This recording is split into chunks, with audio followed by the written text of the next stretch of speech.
हमसे कहले ना बड़ा एको रूम राजा जी, पटना में ले ले बड़ा रूम राजा जी।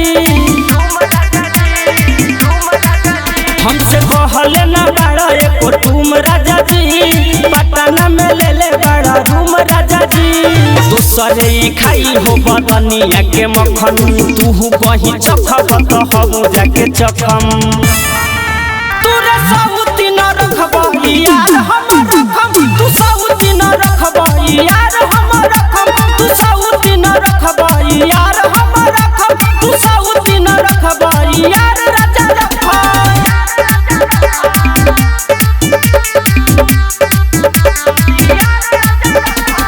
ज्योति रिकॉर्डिंग स्टूडियो घोड़ा सहन महादेवा।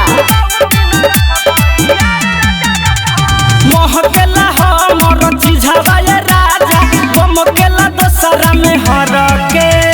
मन करे मर जाई खाई के जहर के, भइल बानी राजा हम घर के ना घाट के। जबले जवानी रही तबले रे सकम, तोरा लाना कहियो भातार हम झखम।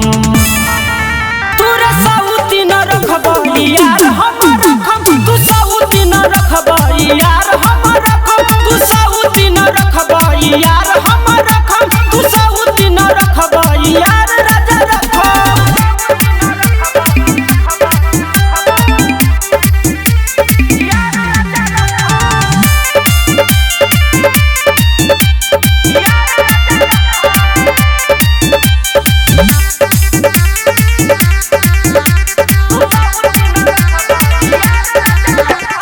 गलती कोइनी बनी तोर कनिया, सुधीर कटता रचनिया।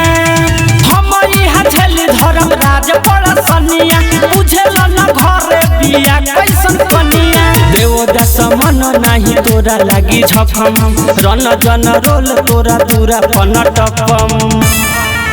तोरा साउती न रखबा यार हम रखम, तू साउती न रखबा यार हम रखम, तू साउती न रखबा यार हम रखम, तू साउती न रखबा यार राजा रखम। ज्योति रिकॉर्डिंग स्टूडियो घोड़ा सहन महादेवा।